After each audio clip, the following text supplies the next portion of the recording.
ក្តៅបងដល់សាច់កូនជ័យសំ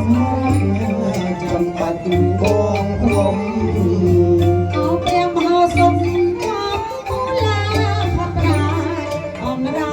សូមខ្លាចដល់ប្រាជ្ញរំអោព្រះមហាសុខកំពូលាផតរាអមរាសូមខ្លាចដល់ប្រាជ្ញរំអូនអមរាដូនណាប្រគុំដំរែងអរំសំលូនសួនពីអូនអមរាដូនណាប្រគុំដំរែងអរំសំលូនសួន